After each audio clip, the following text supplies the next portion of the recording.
Diz a palavra do Senhor assim, Hebreus 12:1. Na luta contra o pecado, vocês ainda não resistiram até o sangue. Na luta contra o pecado, vocês ainda não resistiram até o sangue. Em outra versão diz, na luta contra o pecado, vocês ainda não resistiram até o ponto de derramar o próprio sangue. Vocês se esqueceram da palavra de ânimo que Ele lhes dirige como filhos? E qual é essa palavra? Meu filho, não despreze a disciplina do Senhor e nem se magoe com a sua repreensão. Irmão, que forte essa palavra. Meu filho, não despreze a disciplina do Senhor e nem se ofenda, não se ofenda, não se magoe com a sua repreensão. Pois o Senhor disciplina quem ama. O Senhor disciplina quem ama e castiga e corrige todo aquele a quem aceita como filho.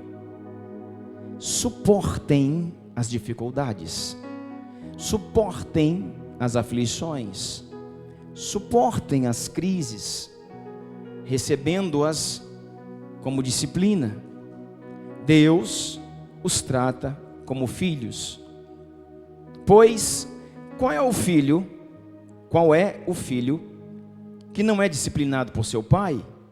Se vocês não são disciplinados, não são corrigidos, não são exortados, e a disciplina é para todo filho, então vocês não são filhos legítimos, mas sim bastardos, filhos ilegítimos, bastardos. Além disso, Paulo, que nós acreditamos que é o escritor de Hebreus, continua falando, além disso, tínhamos pais terrenos, tínhamos pais humanos que nos disciplinavam e nós os respeitávamos. Quanto mais devemos respeitar, submeter ao Pai espiritual, ou seja, Deus, para assim vivermos. Nossos pais terrenos nos disciplinavam por um curto período, segundo lhes parecia melhor, mas Deus nos disciplina para o nosso bem, para que participemos da sua santidade. Olha só, escute, nenhuma disciplina parece ser motivo de alegria no momento que nós recebemos.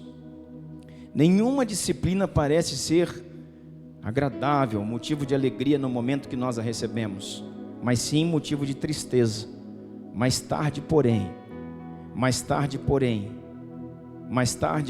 a disciplina produz fruto de justiça e paz para aqueles que por ela foram exercitados. Eita Deus! É forte demais. Portanto, fortaleçam as mãos enfraquecidas e os joelhos vacilantes. Portanto, fortaleçam os braços enfraquecidos e os joelhos vacilantes. Amém?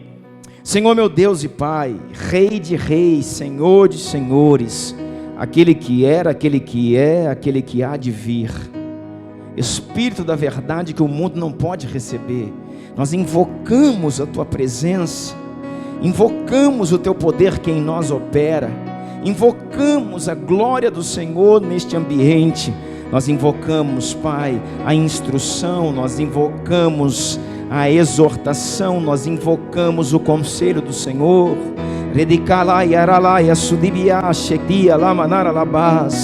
Nós declaramos a glória do Senhor, nós declaramos o ensino do Senhor, nós declaramos da parte do Senhor a instrução, a correção, a vida eterna. Nós te pedimos em nome de Jesus, que o Senhor venha sobre nós, que o Senhor toque o nosso ser, que o Senhor prepare um ambiente para a sua glória, Senhor. Fica conosco, Deus. Fala conosco, Deus. Ministra algo aqui nessa noite, Pai. Em nome de Jesus. Diga comigo: Senhor, Senhor, fala comigo, toca em mim, Senhor. Libera a minha mente, para que eu possa entender, e o meu coração, para que eu possa sentir. Vem Espírito, vem Espírito, vem Espírito, vem Espírito.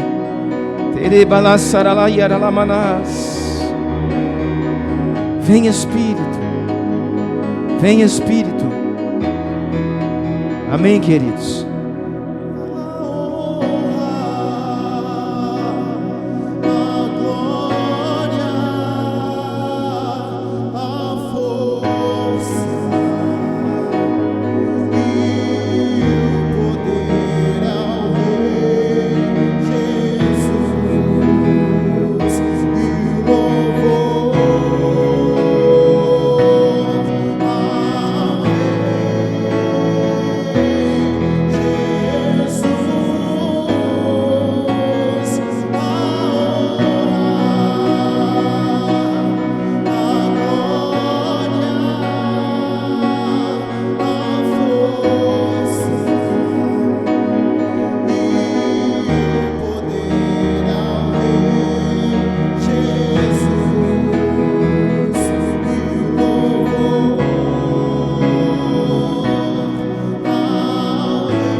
Aleluia, Jesus.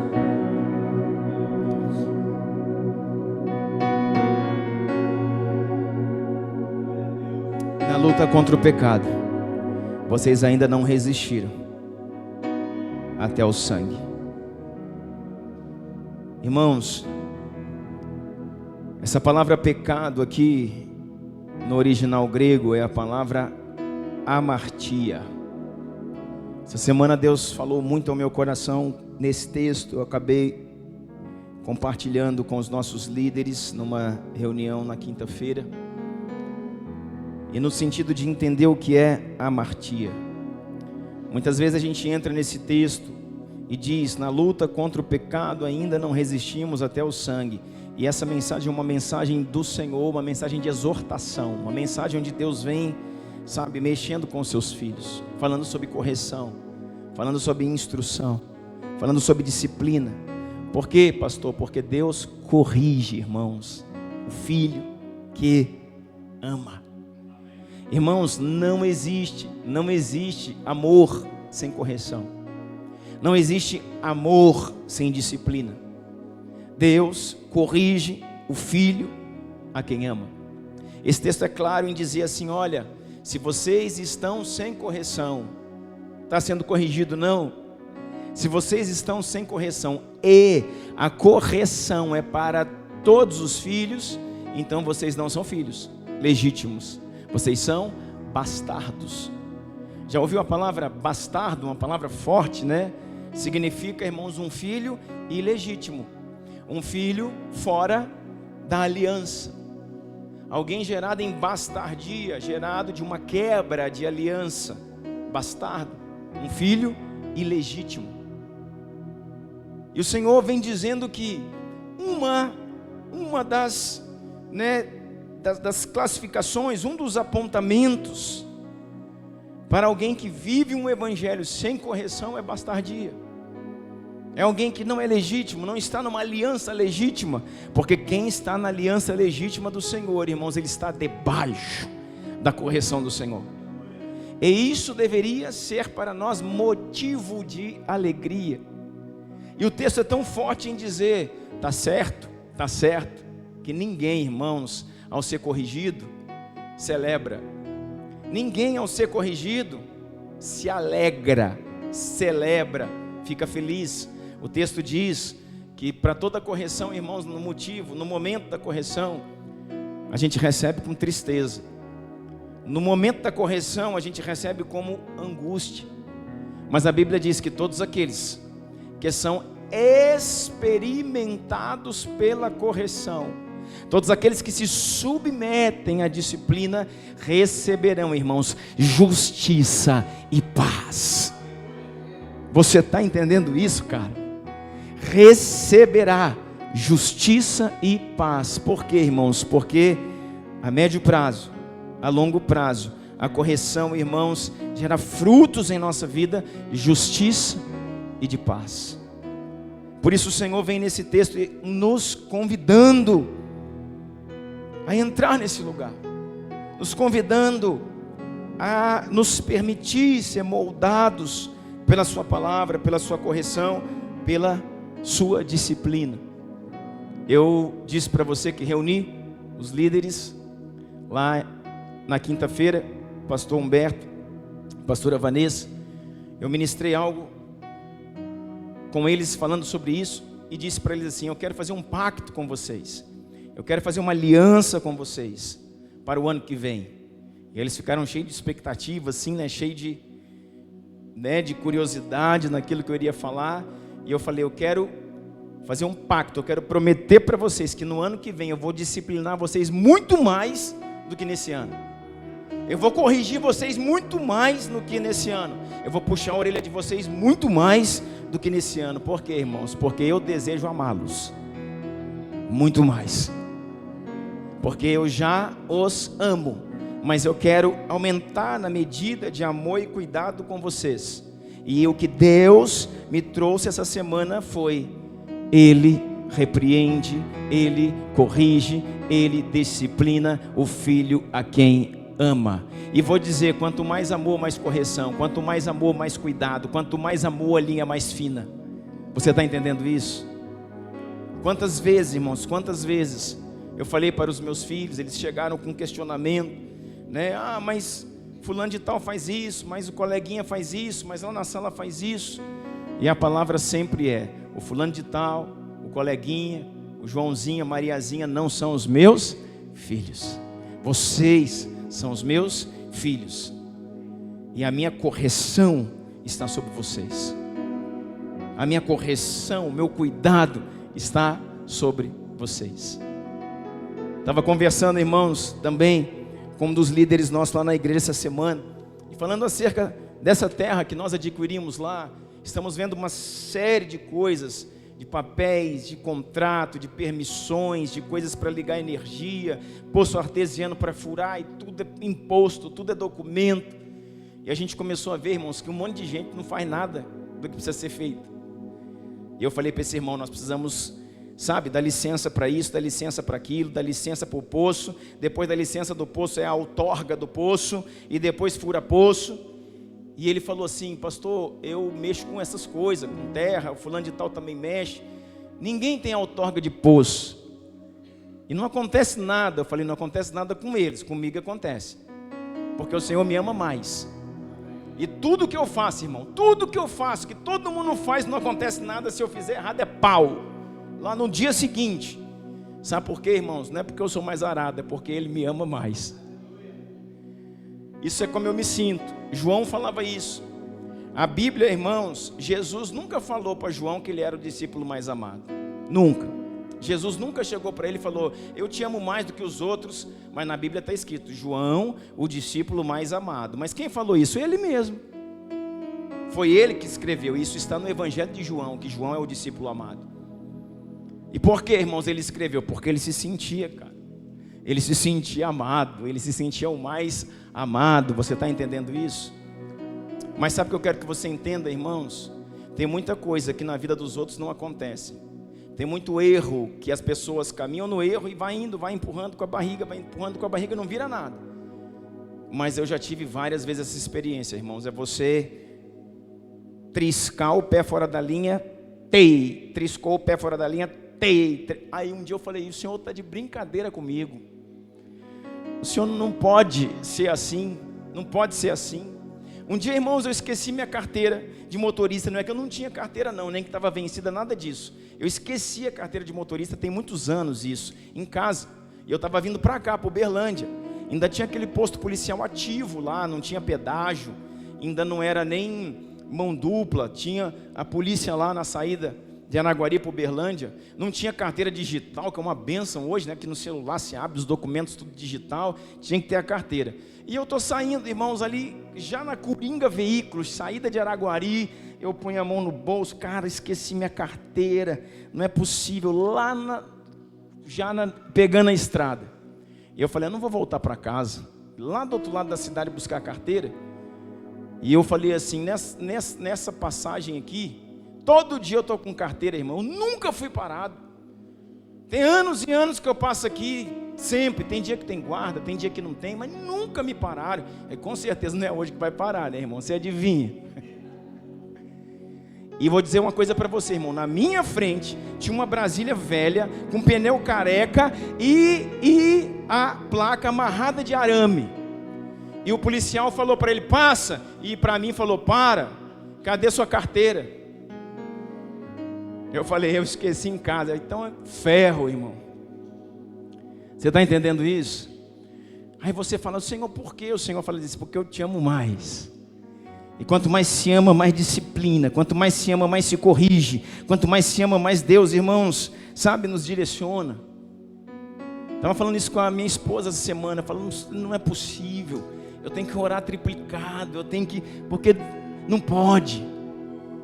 E o Senhor começou a me dar esse texto, irmãos, dizendo a respeito disso. Por que rejeitais a correção, a disciplina do Senhor? Se está sem correção é bastardo, se está sem correção é ilegítimo, se está sem correção é fora da aliança. Mas eu corrijo aqueles a quem eu amo e o adotei como filhos.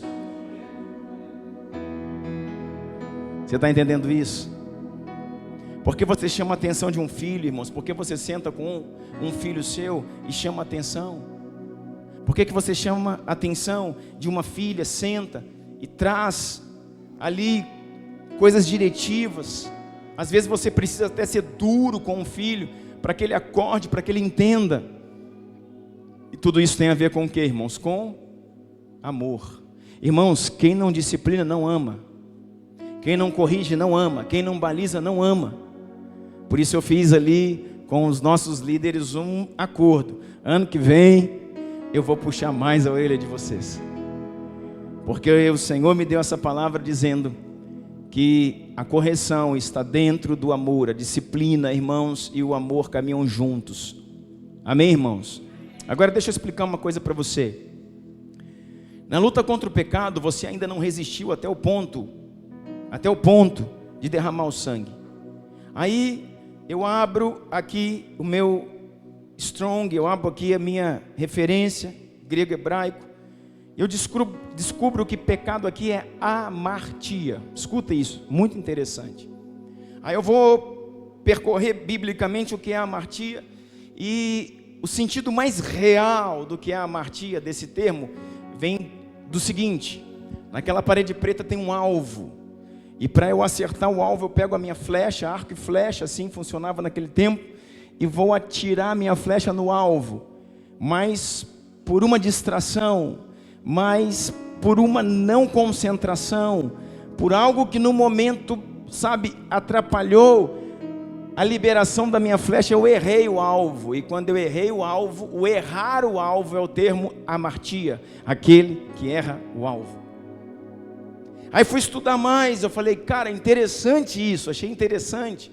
Aí a amartia fala, aquele que saiu da linha, aquele que não se envolveu o suficiente. E eu entendi, irmãos, que a amartia, que o texto de Hebreus 12 está falando, não é um pecado moral. Não é o pecado da prostituição, não é o pecado do adultério, não é o pecado do vício, não é o pecado da mentira, não é o pecadão, vamos dizer assim. Não que exista, irmãos, pecado grande e pequeno, mas é só para que você entenda. Não é o pecado moral, é o pecado da distração, é o pecado pequeno, vamos dizer assim, entre aspas. São distrações, irmãos, que nos fazem errar o alvo. São distrações que nos roubam o centro da vontade de Deus na nossa vida. E às vezes você não está fumando, não está bebendo, não está mentindo, não está enganando, não está prostituindo, não está adulterando, não está fornicando, não está em pornografia. Às vezes você não está em nada disso e passa até a se julgar bom. Não, eu sou bom, sou trabalhador. Já viu que a gente bate no peito? Sou trabalhador, pago minhas contas em dia, sustento a minha família. Sabe o que é isso, irmãos? Tudo isso que eu acabei de falar agora é sua obrigação. Quem faz isso não fez nada além do que deveria estar fazendo. Ele está fazendo a sua obrigação como pai, como cidadão, como marido, obrigação. Isso não me torna bom, isso não me torna justo. A bondade, a justiça, de acordo com o senso de Deus, vai além, irmãos. Vai além de eu cuidar da minha família, vai além de eu pagar minhas contas, vai além de eu sustentar meus filhos, vai além de eu falar a verdade. Isso é papel, não é para o crente, é para qualquer homem, cidadão. Esse deveria ser um dever. Você está entendendo isso? Mas o Senhor, o Criador, aquele que criou todas as coisas, espera que em algum momento da minha vida eu entregue mais. E o Senhor me falou nessa semana: filho, na sua luta pelo reino, na sua luta pelo propósito, você ainda não venceu a amartia, você ainda não venceu a distração, você ainda não venceu as pequenas coisas. Resista até o sangue. Resista até o sangue. Ele dizia a mim: você pode ir além, você pode ir ir mais fundo.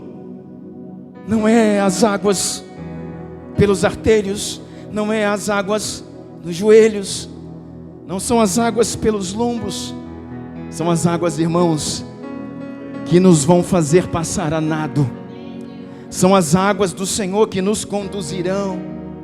Porque no rio de Ezequiel existe uma chamada a estarmos nesse lugar onde as águas, os rios do Senhor nos levam, agora nos conduzem.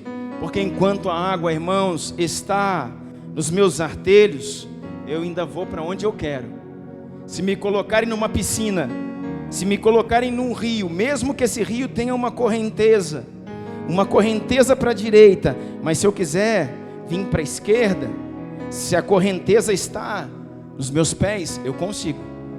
Se ela está no meu joelho, eu consigo. Se ela está no meu lombo, começou a ficar difícil. Correnteza, a água está me arrastando, mas eu ainda consigo. Mas se a água chegar no meu pescoço, irmãos, eu não consigo mais. Eu posso fazer a força que eu quiser, eu posso pensar como eu quiser, eu posso desejar como eu quiser, mas agora, irmãos, não é como eu penso, não é como eu sinto, não é como eu escolhi, é como a correnteza, é como o rio, como as águas do Senhor querem me conduzir. Aí ela vai me arrastar para onde ela quiser. Não é a minha vontade, é a vontade dele. Não é como eu sinto, é como ele sente. Não é como eu penso, é como ele pensa. Não é o que eu decidi, é o que ele decidiu para mim. Você está entendendo isso, irmãos? Existe um centro da vontade do Senhor. Existe, irmãos, a plenitude do propósito. E esse texto vem nos chamando a atenção. O Senhor vem dizendo aqui fortemente: filhos, fortaleçam os seus braços trêmulos e firmem os seus joelhos vacilantes. Vocês não se lembram da palavra do Senhor, da instrução do vosso Deus, que Ele disciplina todo filho a quem ama? Está aqui em Hebreus. Por isso firmem os seus braços, fortaleçam os seus joelhos, levantem a cabeça e resistam à amartia. Um termo que eu nunca mais vou esquecer, irmãos: amartia. Que não tem a ver com pecado moral, mas tem a ver com cansaço, tem a ver com esgotamento, tem a ver com frieza, tem a ver, irmãos, com a preguiça, tem a ver com a acomodação. Eu me acomodei, sei lá, parece que eu esfriei. Isso é amartia. Isso é um caminho para a apostasia. Quando a igreja, irmãos, perdeu o temor, porque perdeu o fogo, porque perdeu, irmãos, a esperança na volta do eterno. Porque, irmãos, começou a ver, a entender e a fazer da forma como quer, não da forma como Ele estabeleceu. Quem está comigo aqui entendendo isso? E o Senhor nos chama: acorda. Apocalipse vai dizer, irmãos, que palavra de Apocalipse diz assim: tenho contra ti que perdeste o primeiro amor. O Senhor é tão lindo que quando o Senhor fala a esta igreja em Apocalipse, Ele começa elogiando: vocês são bons nisso, vocês são bons naquilo, vocês venceram isso, vocês são bons no conhecimento, vocês confrontam isso, confrontam aquilo, vocês venceram aqui, venceram ali. O Senhor Ele é tão perfeito, irmãos, que Deus não chega disciplinando. E isso é a instrução dele para nós, como pais, para nós como maridos, para nós como pastores. Ele não chega disciplinando, ele chega elogiando. Aqui você é nota 10, aqui você é nota 10, aqui você é nota 9,5, aqui você arrebentou. Mas o Senhor diz para essa igreja assim: mas eu tenho uma coisa contra ti, que perdeste o primeiro amor. Ou seja, que perdeu a chama, que perdeu o fogo, que perdeu o temor. Aí o texto diz assim: volta onde caíste e retoma as primeiras obras. Sabe o que o Senhor está dizendo para nós? Que perder o primeiro amor é estar caído. Aí se eu estou na igreja frio, eu acho que eu estou bem. Se eu estou na igreja, irmãos, cansado, esgotado ao extremo, eu acho que eu estou bem. Se eu estou na igreja, sabe, passivo, eu acho que eu estou bem. Porque pelo menos eu estou. Não, Deus não te chamou para estar, Deus te chamou para ser. E Ele então nos convoca. Se você perdeu o primeiro amor, temor, lágrimas, paixão pelo Senhor, volta aonde caíste. Essa é uma reflexão para nós nessa noite. Será que eu caí? Aonde foi que eu perdi a paixão? Aonde foi que eu perdi o temor? Aonde foi que a voz do Senhor deixou de ecoar e eu comecei a ouvir a voz das circunstâncias, a voz da minha própria alma, a voz das minhas próprias escolhas? Aonde foi que a voz dele deixou de ecoar na minha vida? Você está entendendo isso? E isso, irmãos, é um chamado de Deus. Volta onde caíste, cara.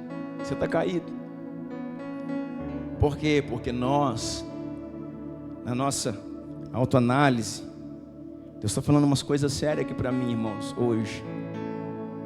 hoje, a nossa autoanálise, muitas vezes a gente se vê, se reconhece como bom. A gente se reconhece como alguém que, mas o Senhor nos chama, irmãos, muitas vezes, de caídos. Quem está entendendo o que eu estou dizendo aqui? Ai, ai, ai, ai, ai. E o chamado do Senhor para nós é: volta aonde caíste e retoma as primeiras obras. Porque senão virei contra ti e removerei o teu candeeiro. Eita Deus! Por quê, irmãos? Porque tudo que é feito para o Senhor deve ser feito com paixão, com temor e debaixo da sua instrução. Apocalipse nos fala isso. Esses dias, Deus estava me falando, irmãos, acerca da palavra da ceia. 1 Coríntios 11. Nós lemos ali a partir do verso 23 e vai nos trazer o texto então da ceia. Paulo escrevendo acerca da ceia, pastor Humberto. Aí chega lá naquele texto que a gente vem discorrendo, que chega assim, ó: analise, pois, o homem a si mesmo, e então coma do pão e beba do cálice. Analise o homem a si mesmo. Deus te chama, irmãos, a se analisar. É autoanálise. Sabe por quê? Porque eu posso achar que o irmão está frio. Eu posso achar como pastor que o irmão está em falta. Eu posso achar como pastor que o irmão perdeu o primeiro amor. Mas muitas vezes, se eu chegar para falar, não que eu não possa, faz parte da correção, mas muitas vezes, se eu chegar e falar: você está frio, você perdeu o primeiro amor, você está caído, ele fecha o coração e cai mais um pouco. E é por isso, irmãos, que em alguns momentos A palavra do Senhor diz: analise o homem a si mesmo, porque se você for honesto em analisar a si mesmo, aí não é mais a voz do pastor, é a voz do Senhor. É ela que ministra. E ela vai falar: você está caído, cara. Você é dura cerviz.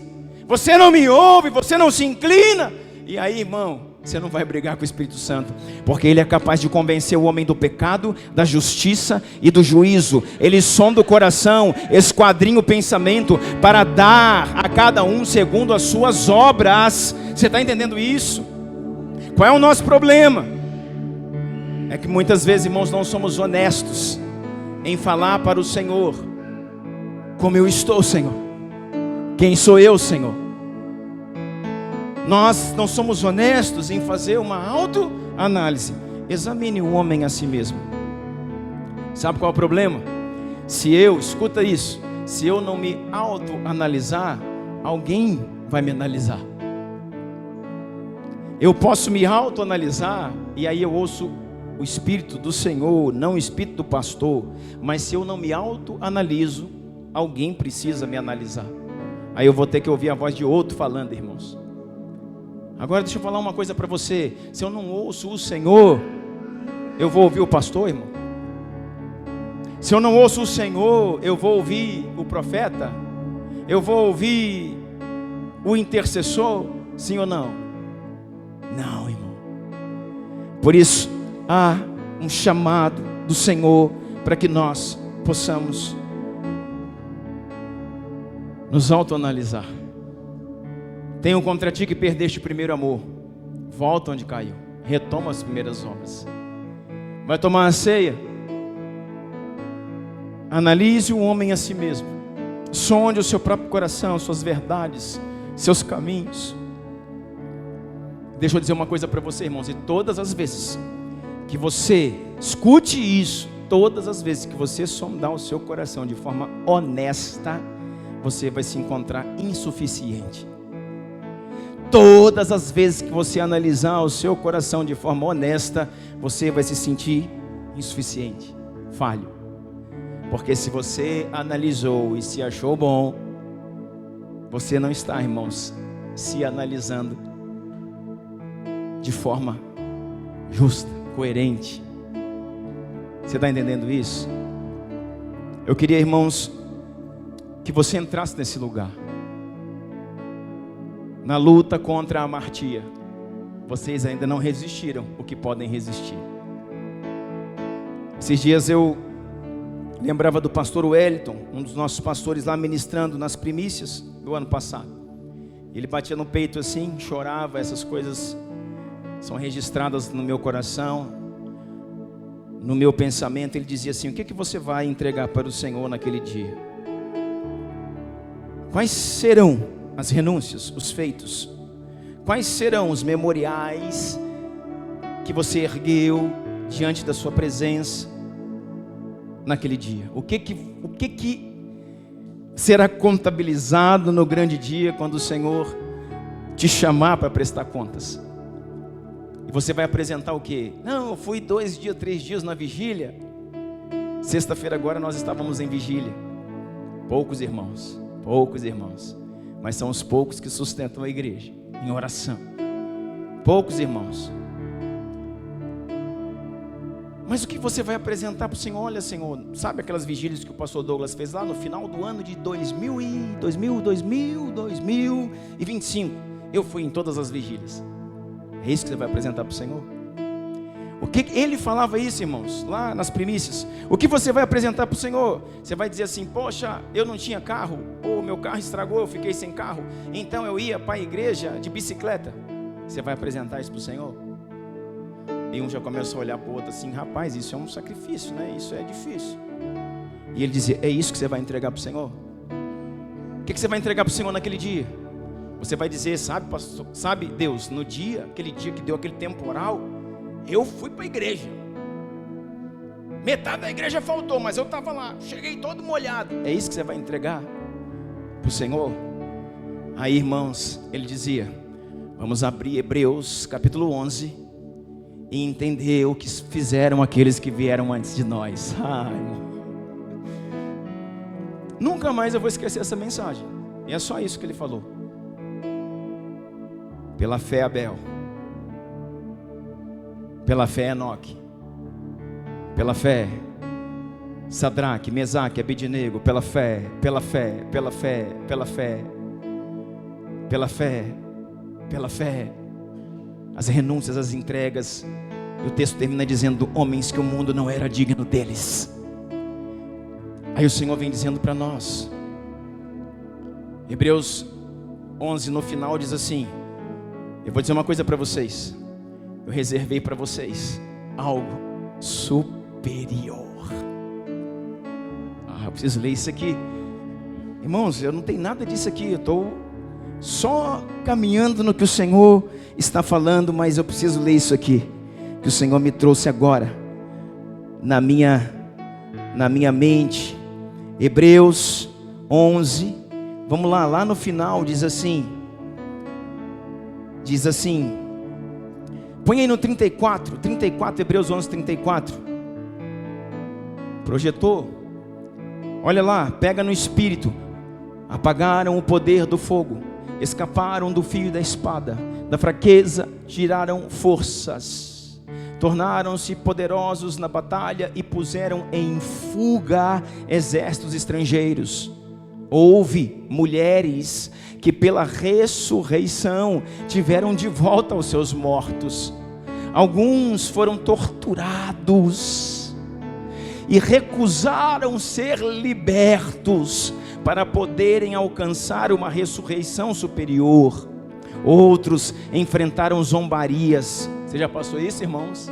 Outros enfrentaram zombarias, açoites. Outros ainda foram acorrentados e colocados na prisão, apedrejados, cerrados ao meio, postos à prova, mortos ao fio de espada, andaram errantes, vestidos de pele de ovelhas e de cabras, necessitados, afligidos e maltratados. O mundo não era digno deles. Vagaram pelos desertos e montes, pelas cavernas e grutas. Todos estes receberam bom testemunho por meio da fé. Escuta, o 39. No entanto, nenhum deles recebeu o que havia sido prometido. No entanto, nenhum deles recebeu o que havia sido prometido. Deus havia planejado algo melhor, algo maior para nós, para que conosco fossem eles aperfeiçoados. Você entendeu o que está escrito aqui? Deus havia reservado para nós algo maior, para que por meio do meu testemunho, do seu testemunho, para que por meio das nossas entregas por fé, fossem eles aperfeiçoados. Você consegue entender isso, cara? Irmãos, se nós entrarmos nesse lugar, nós então de fato entenderemos o Evangelho. Deus reservou algo para nós maior. Sabe o que para nós Deus reservou o maior? O Espírito da verdade, que o mundo não pode receber. Ele estará convosco todos os dias, até a consumação dos séculos. Esses homens aqui fizeram tudo o que fizeram, sem o Espírito Santo habitando dentro. Sabe o que o Senhor está dizendo? Vocês podem fazer algo maior, porque foi reservado para vocês uma medida maior. O Espírito da glória habita dentro de vós. Você está entendendo isso? Eu queria, irmãos, que você colocasse isso diante do Senhor nessa noite. Domingo passado, lá na nossa igreja, nós falávamos acerca da ação dos amalequitas. Tenho sentido, irmãos, como nunca antes, eu tenho sentido um espírito sobre a igreja de apatia, de frieza, de cansaço. Por isso que eu estou ministrando isso com você. No domingo passado, nós falávamos sobre Êxodo 17, quando os amalequitas atacam Israel no deserto, e eles pegam aqueles que estão por trás, aqueles que estão cansados. Quando o povo se movia, quando o povo se deslocava no deserto, irmãos, os cansados, os afadigados, os sobrecarregados, os frios, os doentes iam ficando para trás. E diz, o texto bíblico diz a história também dos amalequitas, que esses beduínos do deserto, eles se escondiam debaixo das areias. Eles tinham uma técnica que debaixo da areia, aquela areia quente, eles conseguiam ficar e respirar ali. Eles se tornavam quase invisíveis. Até em lugares onde não tinham montanhas, rochas, eles conseguiam se infiltrar dentro das areias. E quando passava um povo, quando passava uma caravana de mercadores, quando passava um grupo, aqueles que iam ficando para trás, eles saíam das areias e então matavam, e então sequestravam crianças, algumas mulheres e principalmente os doentes, os fracos, desanimados, desencorajados, que sem forças suficientes foram ficando para trás. Quando, irmãos, Israel, então em Êxodo 17, passa nessa região dos amalequitas, eram quase 3 milhões de pessoas caminhando. Já pensou isso? Quantos Uberlândias? 3 milhões de pessoas. Quantos Araguari andando num deserto? Muitos ficaram para trás.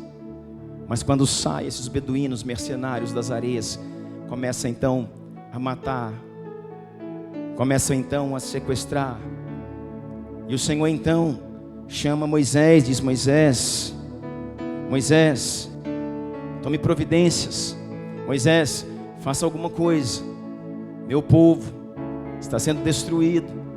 A Bíblia vai dizer, irmãos, que Moisés chama Josué e diz para Josué: Josué, eu amo detalhes. Josué, recolha, levante, aparte alguns, e saia a peleja contra Amaleque. Ele não disse: chame todo o exército.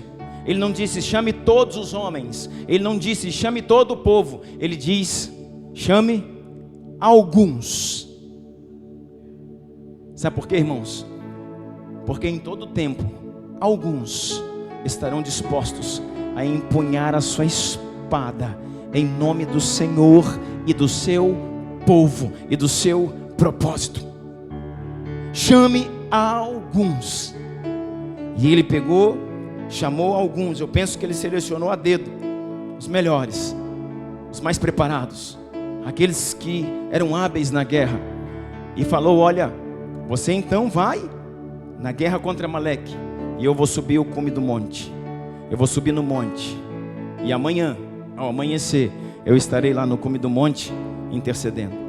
Irmãos, o texto é claro em dizer,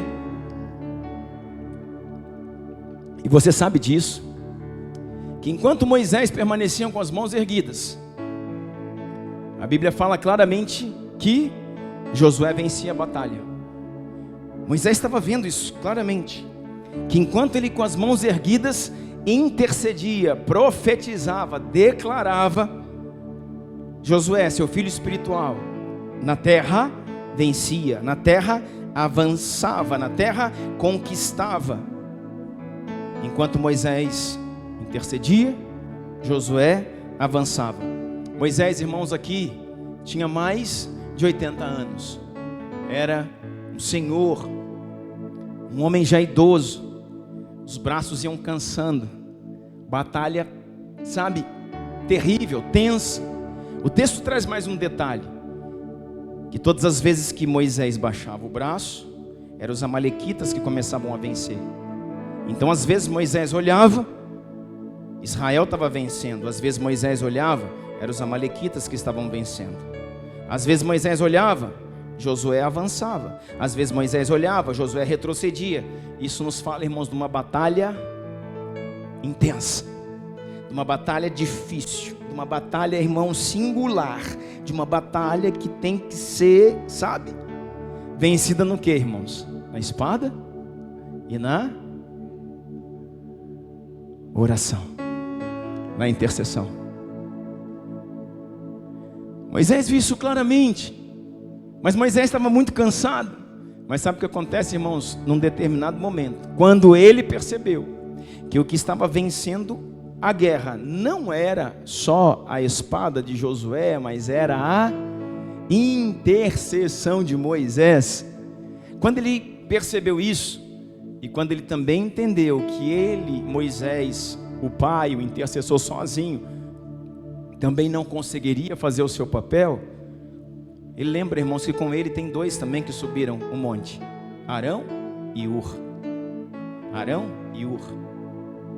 E o que o texto vai dizer? Que então eles pegam uma pedra e colocam debaixo de Moisés. Moisés se assentou na pedra. Quem é a pedra? Quem é a pedra? Cristo. Moisés se assentou, Moisés repousou as suas forças sobre a pedra, sobre Cristo. E de um lado, Arão vai e pega seu braço direito e sustenta o braço direito. Do outro lado, Hur pega o seu braço esquerdo e sustenta seu braço esquerdo de pé, de forma que ele sentado, apoiado sobre a rocha, e na companhia de dois intercessores, Arão e Hur, diz, irmãos, que Josué em terra desbaratou, aniquilou o exército dos amalequitas.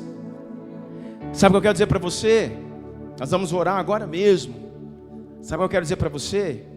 Duas coisas, irmãos. Primeiro, estamos no final de um ano, e eu estou vendo em Araguari, estou vendo em Catalão, estou vendo em Uberlândia pessoas cansadas, sobrecarregadas, afadigadas, alguns frustrados, alguns desanimados, alguns parando.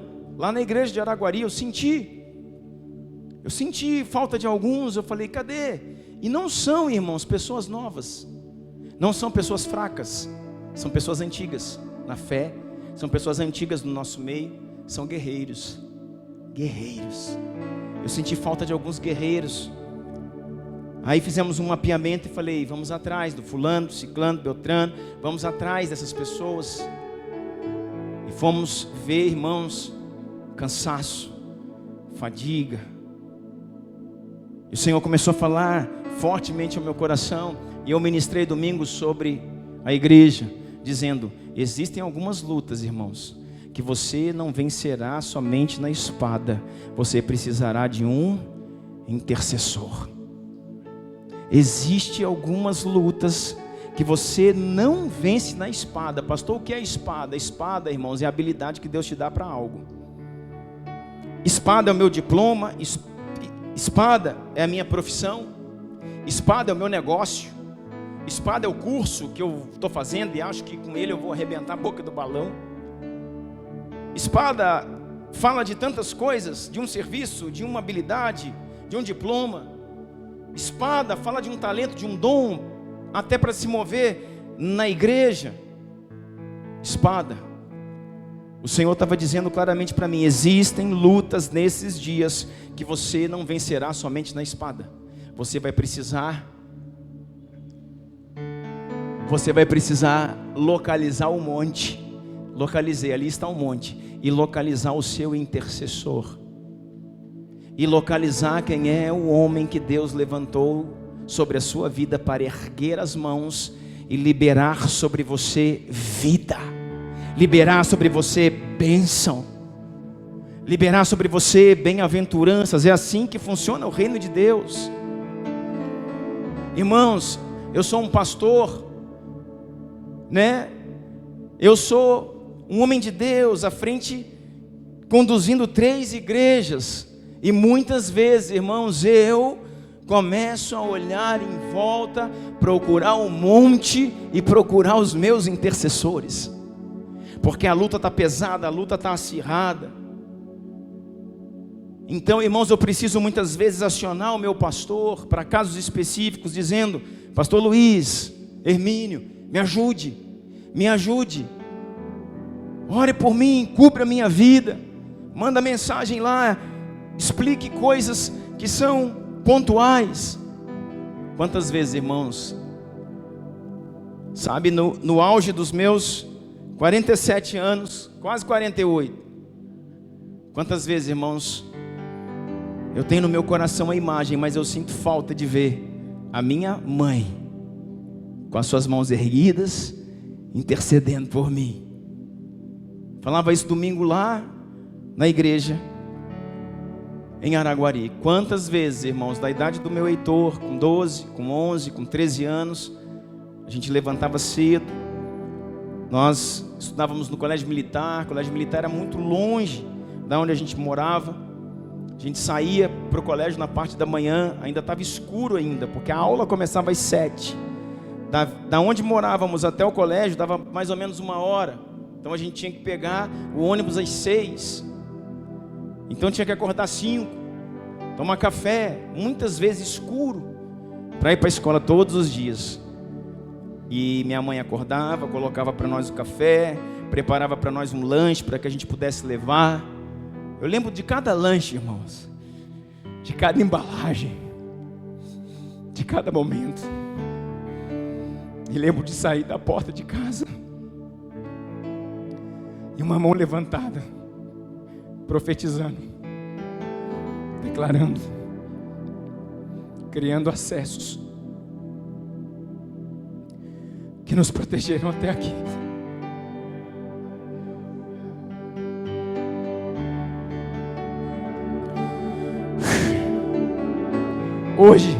Hoje eu faço isso, ó, o Heitor está lá atrás me olhando lá, eu faço isso com ele. Sento todos os dias para tomar café e nós oramos na mesa do café. Senhor, dá um bom dia ao meu filho, livra ele do mal, cobre a mente dele, cobre o seu coração, conduz ele em vitória, livra ele das ideologias, livra ele do homem mau, cobre a vida dele. Oramos na mesa do café. Muitas vezes eu levo ele, quando sou eu que levo, sai do carro, ele está indo até entrar no colégio, eu com as minhas mãos e fico lá declarando. Da onde eu tirei isso, irmãos? Eu inventei isso? Não, eu aprendi isso sozinho, não. Alguém fez isso por mim um dia. Alguém me ensinou o que é ser um intercessor. E hoje eu ainda posso acionar, minha mãe está viva, ligar, mandar uma mensagem, ó, a coisa está preto, está duro, ore por mim.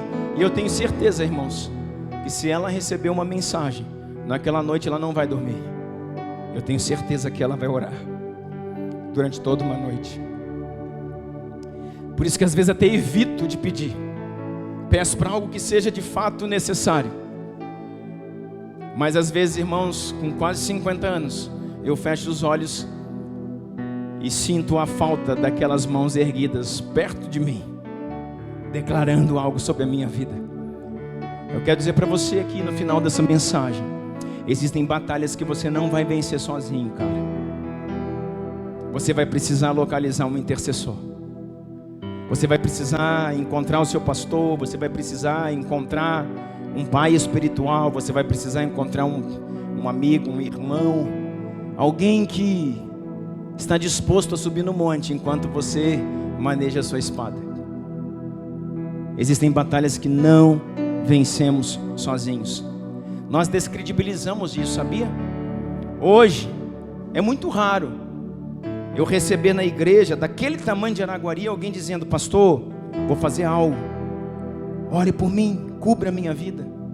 Pastor, tem uma prova, tem um desafio, tenho algo, eu preciso da sua intercessão. Raramente, você acredita?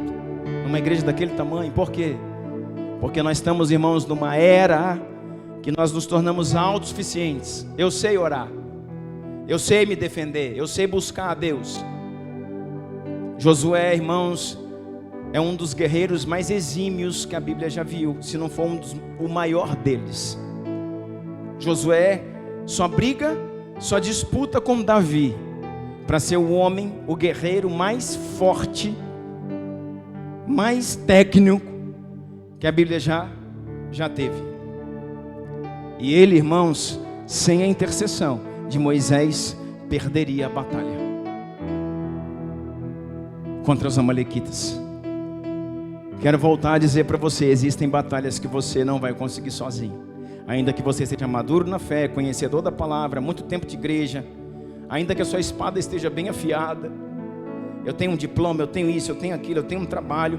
Tem batalhas que você vai ter que encontrar um monte e encontrar um intercessor.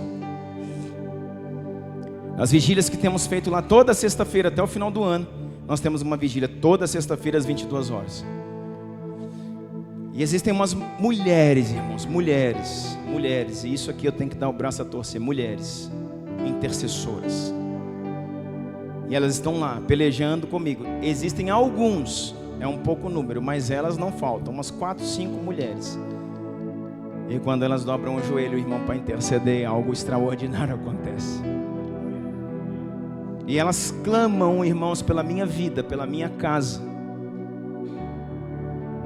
Na primeira vigília que nós fizemos, dando, a abertura dessa temporada de vigílias, quando elas entraram orando, eu senti, irmãos, tanta proteção. Eu senti um cuidado, uma ação espiritual tão grande. Quando aquelas mulheres estavam orando ali, o Senhor falou: aí estão as suas intercessoras. E eu entendi, irmãos, que na noite que eu estou acordado, muitas vezes orando também, na noite que eu estou acordado preparando uma escola, na noite que eu estou acordado chorando por uma causa da igreja, tem pessoas que estão orando por mim, irmãos. E excelente coisa é saber que alguém está guardando a sua vida em oração. Vou te falar mais uma coisa. Em momentos da sua vida você é Moisés. Em momentos da sua vida você é Josué. Tem momentos que você não vai ser, irmãos, Josué, você será Moisés. Você será Moisés pelos seus filhos, você será Moisés pela sua casa. Então tem momento que você está na espada. Quando estiver na espada, procure os montes e o seu intercessor. Agora, quando você estiver responsável por um Josué, não baixe as suas mãos. No momento em que você for Moisés, você vai entender: do Heitor, eu sou Moisés. Da Helena, eu sou Moisés. Para muitos dos meus filhos, eu sou Moisés. Eu não posso ousar, irmãos, enviar um filho para a guerra se eu não estiver disposto a passar a noite com as mãos erguidas por ele.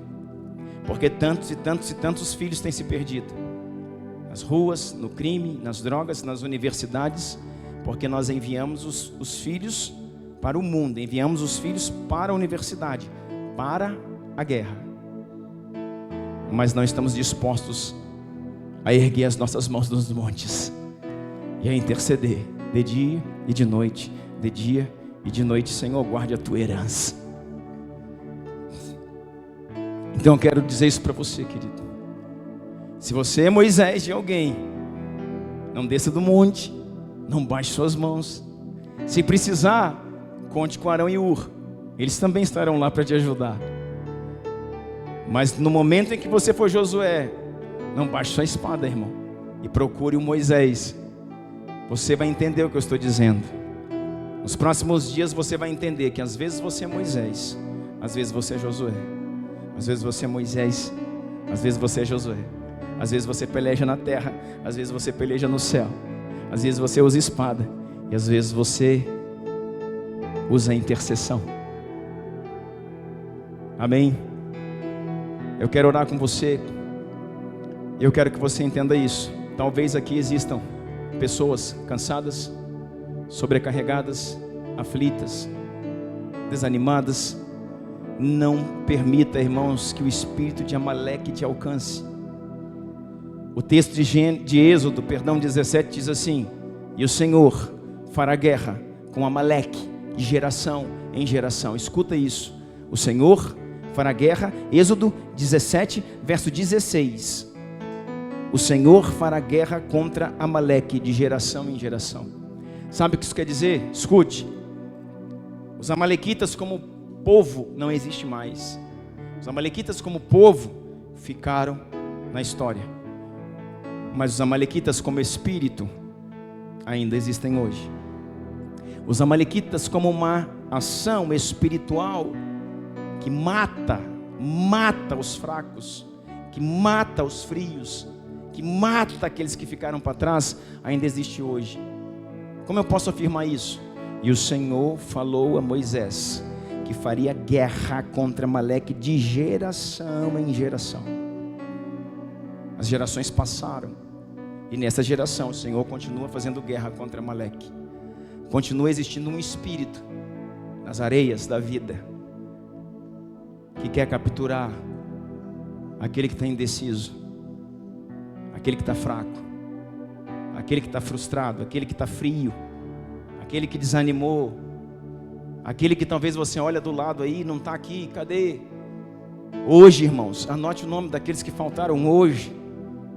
E lembre-se, nós não podemos deixar com que o espírito de Amaleque mate essa geração, mate os nossos irmãos, mate os filhos que o Senhor nos concedeu. Nós precisamos resgatar um por um. Depois de domingo, irmãos, uma onda na igreja. Os irmãos começaram, todo mundo a acessar as pessoas. Já tem um monte de gente na vigília, tinha um monte de gente lá que eu já não via há muito tempo. Por quê?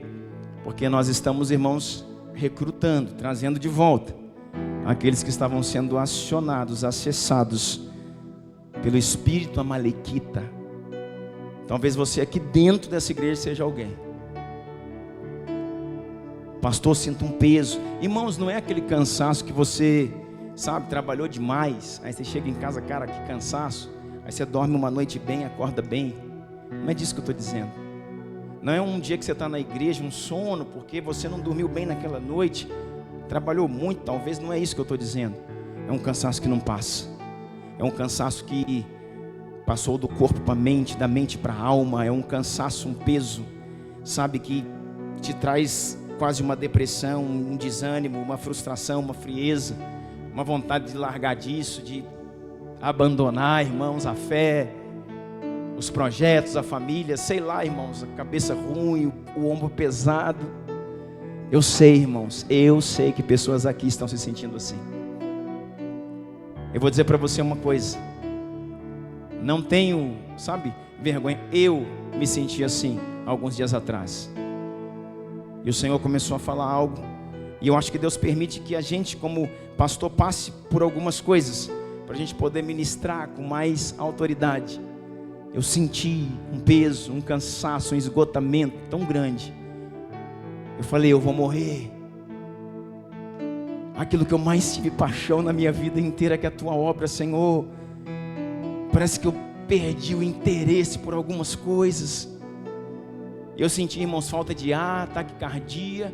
E eu sabia, isso são sintomas de depressão, de burnout, de tanta coisa que você vê por aí. Tantos amigos meus, vários pastores de igrejas grandes no Brasil, pelo menos 5 grandes amigos, pararam no esgotamento, irmãos. Entregaram a igreja por alguns meses, foram ser tratados, para lá na frente retomar. E eles contam no grupo que a gente tem de pastores o que eles sentiram, como começou tudo. E aí eu via o que eles falavam, e algumas coisas eu pensava assim, cara, isso aí eu estou sentindo isso também. Eu ouvia lá o testemunho de alguns que pararam e foram para psiquiatra, para psicólogo, e foram para um tratamento intensivo, afastado de trabalho, afastado de igreja. Eles dizendo o que eles estavam sentindo, e eu dizia, eita, é isso aqui que eu estava sentindo também. E aí, irmãos, ou você se rende, ou você mergulha no Senhor, na sua misericórdia, na sua autoridade, no seu poder. Eu vim aqui nessa noite para dizer, irmãos, que Isaías 40 diz assim: porque você, Jacó, desconfia do seu Deus, por acaso não me conheces?